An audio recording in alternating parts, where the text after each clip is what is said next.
Discuss कर रहे थे बात करें कि ये जो टर्म है हाइड्रेटेड ये कहाँ से डिराइव हुआ है उसके बारे में सबसे पहले हम बात करेंगे। तो इसका जो डिराइवेशन हुआ है दो तरह के लैंग्वेज से हुआ है, एक है लैटिन, एक है लैटिन लैंग्वेज, वहां से डिराइव हुआ है, और सेकेंड है ग्रीक। दोनों को हम लिटरली अगर हम देखें तो हाइड्रेटेड जो वर्ड है फर्स्ट जो लैटिन से डिराइव हुआ है इसका मतलब होता है ड्यू ड्रॉप, यानी आपने शब्द जानते होंगे, यानी सुबह के टाइम पे जो ओस कह सकते हो उसकी बूंदे जैसे होती है, वैसे ही सिमिलर इसकी अपीयरेंस होती है। इसी सिमिलर अपीयरेंस की वजह से इसका नाम दिया गया हाइड्रेटेड। हाइड्रेटेड नाम से हाइड्रेटेड भी समझ में आता है कि something is related to water. Hydrated से भी क्या समझ में आता है कि कुछ ऐसी चीज है जिसका रिलेशन वाटर से। अगर लिटरल मीनिंग की बात करें तो लैटिन वर्ड में हाइड्रेटेड का मतलब होता है ड्यू ड्रॉप्स, ठीक है। अगर ग्रीक के अंदर बात करें इसका मतलब होता है वाटरी वेसिकल्स, यानी इसमें ऐसे वेसिकल्स बनेंगे जो वाटरी फिल्ड हो। वेसिकल्स बनते हैं, सिस्ट बनता है, सिस्टिक स्वेलिंग डेवलप होती है, और ये इंट्रा जो लीवर का जो स्ट्रक्चर है पेरिकाइमल स्ट्रक्चर है उसके अंदर एक सिस्टिक स्वेलिंग डेवलप होती है। अगर उस सिस्ट को निकाल कर देखें, एक्सरसाइज करके देखें, उसको बाहर निकाल के देखें, उसकी अपीयरेंस ऐसी होती है जो एक कोई बलून है, बलून के अंदर हमने क्या किया वाटर को फिल कर दिया, इसीलिए इसको बोला जाता है वाटरी वेसिकल्स। ऐसे वेसिकल्स से सिमिलरिटी होती है जिसके अंदर वाटर फील्ड। क्लियर है? तो चूंकि हमने शुरू में डिस्कस किया था कि ये क्या है, पैरासाइटिक डिजीज है। पैरासाइटिक डिजीज ऑब्वियसली इसी बात है कि अगर कोई पैरासाइटिक डिजीज है तो ऐसी कंडीशन में क्या हो, पॉजिटिव ऑर्गेनिज्म हो। पॉजिटिव ऑर्गेनिज्म की बात करें तो जो पॉजिटिव ऑर्गेनिज्म है वो है इक्नोकोकस ग्रेनुलोसा। इसका दूसरा नाम भी इसको क्या बोलते हैं, डॉग पैरासाइट भी बोलते हैं इसको, इक्नोकोकस ग्रेनुलोसा। ये बेसिकली डॉग टेप वर्म है, और इसमें दो तरह के लेजन्स बन सकते हैं।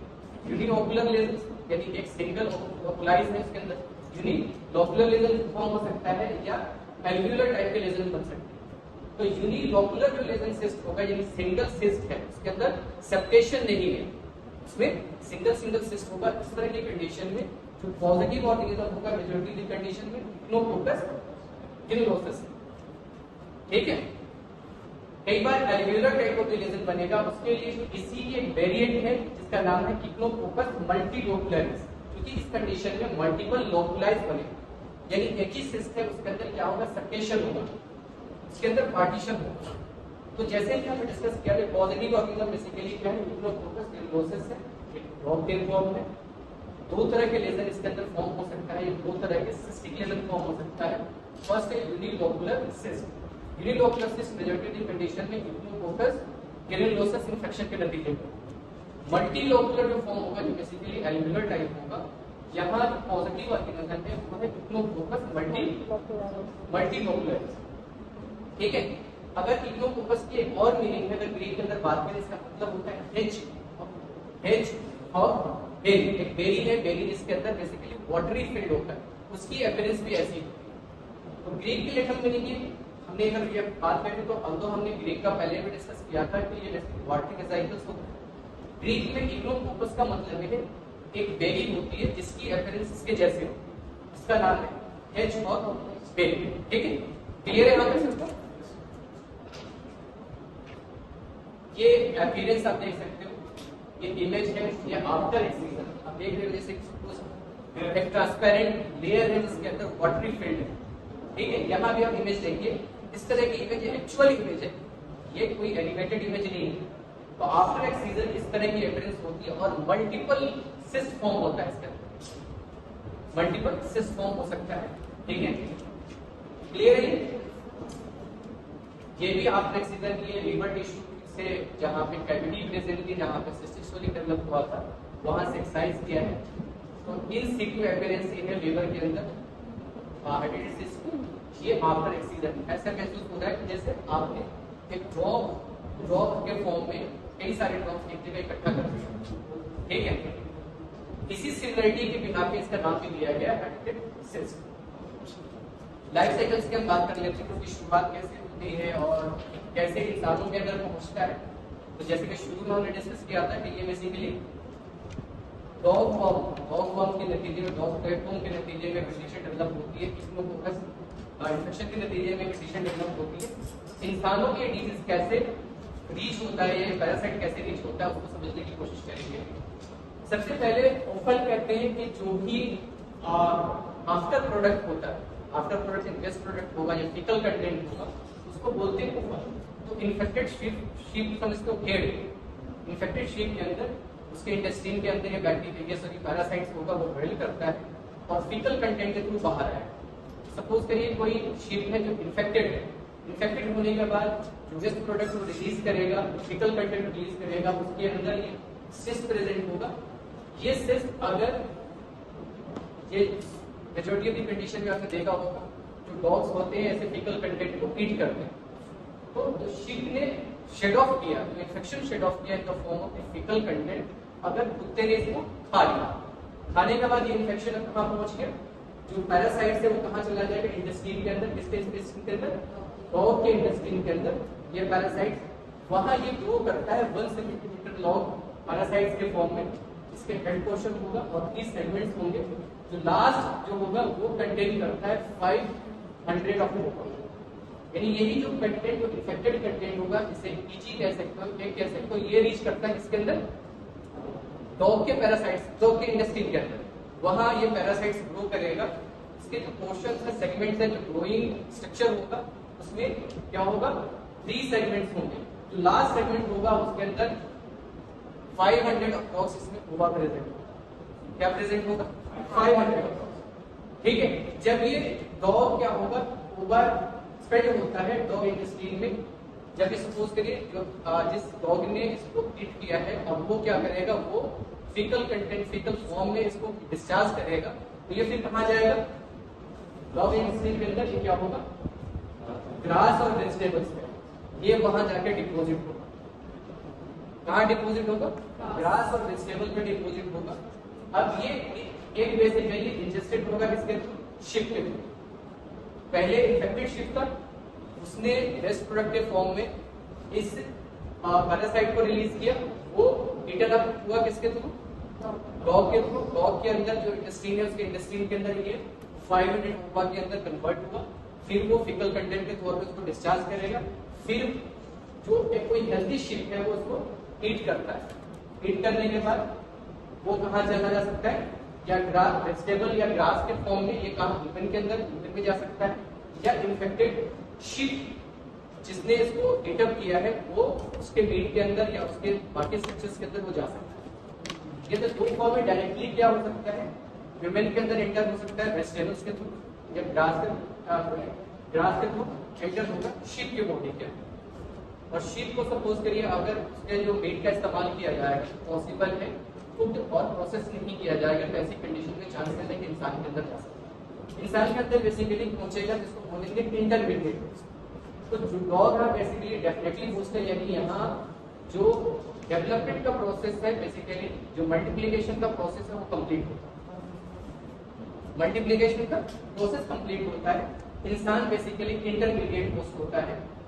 इंटरमीडिएट होस्ट या सपोज करिए इंसान के अंदर का रीच करेगा, चाहे वो शीप के थ्रू रीच करे या ग्रास या वेजिटेबल्स के थ्रू रीच करे। फाइनली जो इंटेस्टाइन के अंदर पहुंचेगा वहां पोर्टल वेन के थ्रू, किसके थ्रू?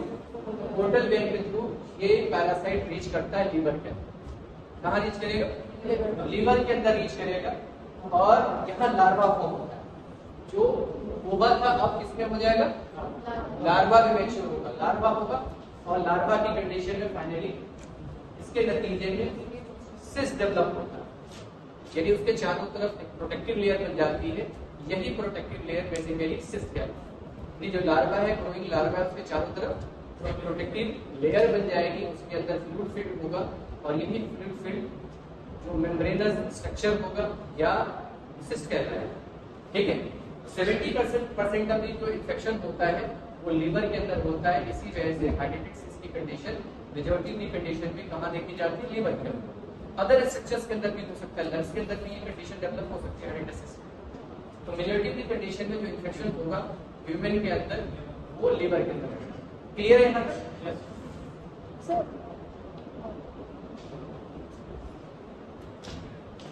ठीक है, अब बात आती है सपोज करिए अभी इन्फेक्शन हुआ तो हाइड्रेटेड सिस्ट कब डेवलप होगा? सपोज करिए अभी इन्फेक्शन हुआ, अभी मैंने इंजेस्ट किया, मुझे मेरे लीवर के अंदर वो हाइड्रेटेसिस कब डेवलप होगा, तो इसमें सालों लग जाता है, यानी फ्यू ईयर्स से फ्यू मंथ से फ्यू ईयर, यानी मेजॉरिटी की कंडीशन में 3 से 4 साल कंडीशन डेवलप होने में टाइम लग जाता है। तो मोस्ट ऑफ दी अब बात आती है कि कौन सा सेगमेंट इन्वॉल्व होगा लीवर का। तो लीवर के 8 सेगमेंट से उनके रिलेशंस आपको पता होगा, एनाटॉमिकली आप इसको जानते हैं। इसमें जो 7 सेगमेंट होगा 27% केसेस के अंदर इसकी इंसिडेंस ज्यादा देखी जाती है, यानी जो अफेक्टेड सेगमेंट होगा इस डिजीज से, हाइड्रेटेसिस से, वो है 7 segment of the liver. Clear है? इसके अलावा अगर बोले कि राइट लोब और लेफ्ट लोब के में अगर कंपैरिजन करेंगे कौन से लोब में सबसे ज्यादा इसकी इंसिडेंस देखी जाती है, तो राइट लोब में इसकी इंसिडेंस ज्यादा देखी जाती है। 66% केसेस के अंदर जो हाइड्रेटेसिस की कंडीशन देखी जाती है वो कहाँ देखी जाती है, राइट लोब के लीवर। अगर दोनों लोब की बात करें, इंसिडेंस अगर हम देखें तो 16% केसेस के अंदर राइट लोब के अंदर भी और लेफ्ट लोब के अंदर भी सिमिलटेनियसली डेवलप हो सकता है। अगर लेफ्ट लोब सेपरेटली अगर हम बात करें, सिंगली अगर बात करें कि लेफ्ट लोब के अंदर इसकी इंसिडेंस कितनी देखी जाती है, तो 70% केसेस के अंदर। तो यहाँ इस डिस्कशन से ये बात निकल के आ गई कि जो right lobe of the liver है वो ज्यादा इफेक्ट होता है in comparison to other part of या other lobe of the liver. Clear है? चलिए आगे हम पैथोलॉजिकल चेंजेस डिस्कस करेंगे। तो पैथोलॉजिकल चेंजेस बेसिकली अगर हम सिस्ट की बात करेंगे, यानी पैथोलॉजिकल जो एब्नॉर्मल चेंजेस जो आएंगे वो बेसिकली क्या होगा, तो जो सिस्ट की कंडीशन होती है, सिस्ट बेसिकली 3 लेयर स्ट्रक्चर बनेगा। इसमें सिस्ट की कंडीशन में 3 लेयर स्ट्रक्चर बनता है। 3 लेयर बेसिकली क्या है, एडवेंशिया जिसको सूडोसिस्ट भी बोलते हैं, एडवेंशिया लेयर है। लेमिनेटेड मेम्ब्रेन होगा जिसको एक्टोसिस्ट बोलते हैं।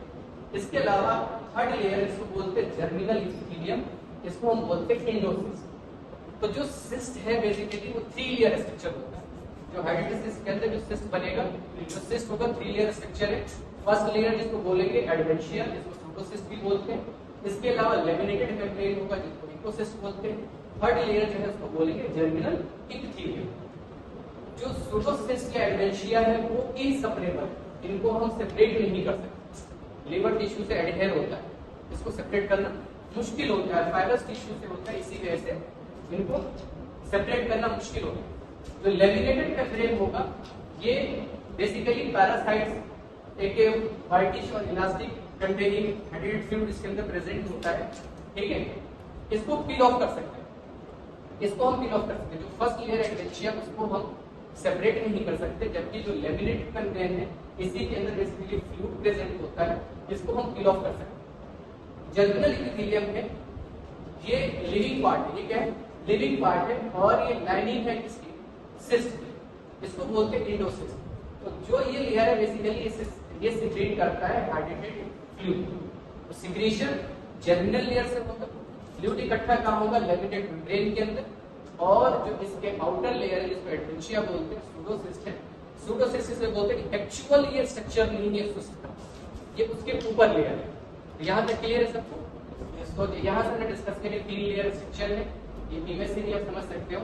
एडवेंशिया जिसको सूडोसिस्ट बोलते हैं, लेमिनेटेड मेम्ब्रेन जिसको एक्टोसिस्ट बोलते हैं, और जर्मिनल इपिथेलियम जिसको एंडोसिस्ट बोलते हैं। और endocyst is basically responsible for the secretion of hydrated fluid. Clear? चलिए आगे बात करेंगे कोर्स ऑफ डिजीज। अब although हमने कुछ चीजें डिस्कस कर ली थी, पर यहाँ भी हम डिस्कस करेंगे डिजीज की शुरुआत कैसे होती है। तो मेजॉरिटी ऑफ द पैरासाइट जो होगा वो उसकी डेथ हो जाती है। मेजॉरिटी ऑफ द पैरासाइट की क्या हो जाएगी, डेथ हो जाएगी। कुछ सिस्ट क्या होंगे, एनलार्ज होते हैं, और इसके नतीजे में एक पाल्पेबल स्वेलिंग डेवलप हो सकती है। इसके अलावा कुछ में कॉम्प्लिकेशन डेवलप होगा सिस्ट के नतीजे में, क्योंकि right side of the right lobe of the liver effect होता है। Right lobe of the liver effect होने की कंडीशन में क्या होगा, उसका कंप्रेशन सिम्टम डेवलप हो सकता है। जो हेपेटोसाइट्स है उसकी इंजरी हो सकती है, उस पर प्रेशर पड़ेगा, वैसी कंडीशन में जॉन्डिस डेवलप हो सकता है। और जॉन्डिस भी डेवलप होगा सिस्ट के एनलार्जमेंट की वजह से जो बिलियरी रेडिकल्स है उस पर प्रेशर पड़ेगा। क्या कई बार हो सकता है कि बिलियरी ट्री पे प्रेशर पड़ेगा, उसके वजह से जॉन्डिस डेवलप होगा, यानी पॉसिबिलिटी किसकी बढ़ जाती है, ऑब्स्ट्रक्टिव टाइप की जॉन्डिस या सर्जिकल टाइप की जॉन्डिस डेवलप हो सकता है। कई बार इससे रप्चर हो सकता है। रप्चर होगा कहाँ, पेरिटोनियम में रप्चर होगा, और पेरिटोनियल कैविटी के अंदर वो बेसिकली स्प्रेड करेगा, तो मल्टीपल स्ट्रक्चर्स की इन्वॉल्वमेंट हो सकती है ऐसी कंडीशन में। रप्चर अगर होगा तो एनाफाइलेक्टिक रिएक्शन हो सकता है। रप्चर होगा तो एनाफाइलेक्टिक रिएक्शन हो सकता है और एनाफाइलेटिकेशन सीवियर कैटेगरी का हो सकता है, लाइफ थ्रेटनिंग हो सकता है ऐसी कंडीशन में। ऐसी कंडीशन में शॉक की कंडीशन डेवलप होती है। शॉक की कंडीशन डेवलप होगी तो यहाँ प्रॉपर मैनेजमेंट की जरूरत पड़ेगी। प्रॉपर मैनेजमेंट क्या होगा, एनाफाइलेटिकेशंस को सप्रेस करने के लिए क्या देंगे, स्टेरॉइड देंगे। रप्चर अगर बिलियरी चैनल्स के अंदर होगा तो ये 60% के चांसेस है, ये भी पॉसिबिलिटी है कि बिलियरी जो बिलियरी चैनल्स है उसमें रप्चर हो जाए। तो वहां बेसिकली जो सिस्ट होगा आप बिलियरी ट्री के अंदर वो वहां से वो क्या ट्रैवल करेगा। ऐसे रप्चर कई बार ओवल के अंदर हो सकता है, रप्चर कभी प्लूरल कैविटी के अंदर भी हो सकता है। प्लूरल कैविटी के अंदर भी हाइड्रेटेड सिस्ट डेवलप होने का चांस बढ़ जाता है। क्लियर है?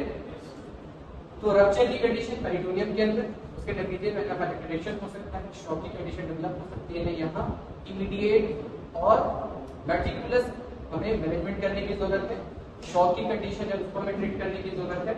शॉक की कंडीशन या एनाफाइलेटिकेशन को ट्रीटमेंट देंगे, हम स्टेरॉइड देंगे। रप्चर अगर बिलियरी चैनल्स के अंदर है वो पॉसिबिलिटी है 60% चांसेस है इसके अंदर। रप्चर कभी बॉल के अंदर हो सकता है, रप्चर प्लूरल कैविटी की कंडीशन, प्लूरल कैविटी के अंदर रप्चर हो सकता है। कई बार सिस्ट का रप्चर नहीं होता, रप्चर हो गया तो हमने उसकी फेट को हमने डिस्कस कर लिया।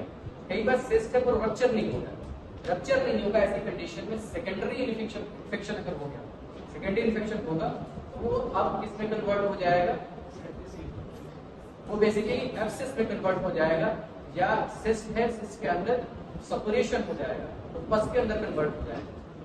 यानी एक सैक होगा जिसके अंदर पस फिल्ड होगा। ठीक है, सेकेंडरी सिस्ट हो सकता है। अब सेकेंडरी सिस्ट की कंडीशन क्या हो सकती है, लंग्स के अंदर, स्किन के अंदर, मेसेंट्री के अंदर, रिट्रोपेरिटोनियल स्ट्रक्चर है उसके अंदर ये स्प्रेड कर सकता है। कई बार हेपेटिक डिस्फंक्शन भी डेवलप हो सकता है। तो हेपेटिक डिस्फंक्शन डेवलप होने के पीछे रीजन ये है कि अगर हेपेटोसाइट्स की इंजरी हो रही है प्रेशर इफेक्ट की वजह से तो वो रिजल्ट कर सकता है किसमें, हेपेटिक डिस्फंक्शन में। कई बार डिसेमिनेट हो सकता है एब्डोमिनल हाइड्रेटेड हाइड्रोसिस हाइड्रेटिक की कंडीशन डेवलप हो सकती है आफ्टर स्ट्राइल रप्चर। ठीक है, क्लियर है? यहाँ तक क्लिनिकल फीचर्स की बात करेंगे। क्लिनिकल फीचर्स मेजॉरिटी कंडीशन में असिम्प्टोमेटिक यहाँ पे पाल्पेबल लीवर मिलेगा। तो मेजॉरिटी कंडीशन में जहाँ अगर क्लिनिकल फीचर्स की बात करें तो कई बार पेशेंट क्या होगा, असिम्प्टोमेटिक होगा। क्या होगा, कोई सिम्टम नहीं डेवलप होगा। सिम्टम डेवलप नहीं होगा तो इसमें एक फीचर मिलता है जो होगा लीवर क्या होगा, पाल्पेबल होगा, इनलार्ज होगा। ठीक है, और इसमें एक क्लासिकल थ्रिल मिलता है जिसको बोलते हैं हाइड्रेटेड थ्रिल। क्या बोलते हैं, हाइड्रेटेड थ्रिल। ठीक है, अब ये हाइड्रेटेड थ्रिल को हम कैसे विजिट कर सकते हैं, 3 फिंगर्स की मदद से विजिट करते हैं और ये कैरेक्टरिस्टिक फाइंडिंग होती है इसकी हाइड्रेटेड सिस्ट। तो फर्स्ट कंडीशन ये है कि सिम्टम्स क्या होगा, कोई सिम्टम डेवलप नहीं होगा, पेशेंट असिम्प्टोमेटिक होगा। असिम्प्टोमेटिक होने की कंडीशन में लीवर क्या होगा, पाल्पेबल होगा। वहां आप अगर फ्लूइड थ्रिल विजिट करेंगे तो फ्लूइड थ्रिल वहां पॉसिबल होगा, वहां विजिटेबल होगा, ये पॉसिबिलिटी है। इसके अलावा कॉम्प्लिकेशंस के तौर पर जॉन्डिस डेवलप हो सकता है कैप्सूल स्ट्रेचिंग की वजह से, या जिस एरिया के अंदर सिस्ट डेवलप हुआ है कंप्रेशन सिम्टम्स की वजह से वहां पेन हो सकता है। क्लियर है, जॉन्डिस डेवलप होगा, पेन हो सकता है, एनाफाइलेक्सिस से रिलेटेड फीचर्स डेवलप हो सकते हैं, डिस्कम्फर्ट मिल सकता है right upper quadrant of abdomen के अंदर, डिस्पेप्सिया की कंडीशन डेवलप हो सकती है, हाइड्रेटेड टैक्सिया की कंडीशन देखी जा सकती है। टैक्सिया बेसिकली वेट लॉस की कंडीशन होती है, पेशेंट डिफिशिएटेड हो जाता है, इल लुकिंग हो जाता है, तो हाइड्रेटेड टैक्सिया की कंडीशन डेवलप हो सकती है। बच्चों के अंदर खास तौर से वेट लॉस होगा, फटीग होगा और वोमिटिंग की कंडीशन डेवलप हो सकती है।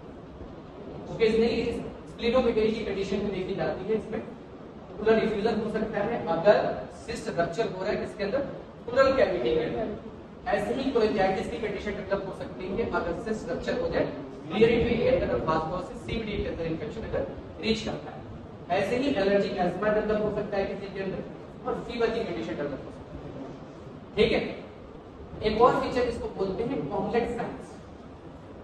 कॉम्प्लेक्स साइंस बेसिकली क्या होगा, अगर इंट्राबिलियरी रप्चर हो रहा है और गैस एंटर होता है सिस्ट के अंदर, उसके नतीजे में पार्शियल सिस्ट वॉल जो होगा कोलैप्स कर जाएगा। सिस्ट वॉल क्या होगा, पार्शियली कोलैप्स कर जाएगा। तो कॉम्प्लेक्स साइन कब होगा, जब सिस्ट क्या होगा, रप्चर हो जाए, इसके अंदर बिलियरी रप्चर होगा, इंट्राबिलियरी रप्चर होगा। तो ऐसी कंडीशन में गैस एंटर हो सकता है इसके अंदर, सिस्ट के अंदर, और ऐसी कंडीशन में क्या होगा, सिस्ट वॉल रप्चर हो जाएगा, इसको बोलते हैं कॉम्प्रेशन। नेक्स्ट कौन कौन सी कंडीशन है जिसे डिफरेंशिएट करेंगे ताकि आपकी एक्चुअल डायग्नोसिस हेरिडिटरी सिस्ट की बन जाए। तो फर्स्ट कंडीशन है हेपेटोमा, यानी वो ट्यूमर जो लिवर के अंदर डेवलप होगा उससे डिफरेंशिएट करेंगे। सेकेंड है अमीबिक लिवर एब्सेस, ये कंडीशन भी कॉमन है, इससे डिफरेंशिएट करेंगे। Cystic disease of the liver है, उससे हम डिफरेंशिएट करेंगे ताकि आपकी एक्चुअल डायग्नोसिस हेरिडिटरी सिस्ट की बने। क्लियर है? नेक्स्ट बात करेंगे कॉम्प्लिकेशन क्या है इस चीज से रिलेटेड। कॉम्प्लिकेशन, फर्स्ट कॉम्प्लिकेशन है एनाफाइलेक्सिस। एनाफाइलेक्टिक रिएक्शन हो सकता है अगर रप्चर होगा, पेरिटोनियम के अंदर रप्चर होगा, ठीक है, रप्चर हो सकता है, ये पॉसिबिलिटी है। ऑब्स्ट्रक्टिव जॉन्डिस डेवलप हो सकता है, इन्फेक्शन होगा तो सेकेंडरी इन्फेक्शन के नतीजे में बेसिकली वो एब्सेस में कन्वर्ट हो सकता है, कैल्सिफिकेशन हो सकता है लॉन्ग स्टैंडिंग केसेस के अंदर, लीवर फेलियर की कंडीशन डेवलप हो सकती है अगर हेपेटोसाइट्स डैमेज ज्यादा हो। इन्वेस्टिगेशन हम क्या कराएंगे, तो चॉइस ऑफ इन्वेस्टिगेशन बेसिकली अगर बात करें तो इन्वेस्टिगेशन ऑफ चॉइस बेसिकली क्या है, अल्ट्रासाउंड, ठीक है, ये हम करा सकते हैं। इसके अलावा एक्सरे करा सकते हैं। एक्सरे के अंदर बेसिकली हम वो कंडीशन देख सकते हैं अगर कैल्सिफाइड अगर लेजन है तो कैल्सिफाइड लेजन हम एक्सरे की मदद से देख सकते हैं। जहां डाउटफुल डायग्नोसिस हो रही है वहां हम सीटी अपॉइंटमेंट करा सकते हैं। तो क्लास यहीं पर, नेक्स्ट क्लास में हम आगे कुछ डिस्कस करेंगे, इस पर डिस्कस करेंगे और भी चीजें डिस्कस करेंगे नेक्स्ट क्लास में।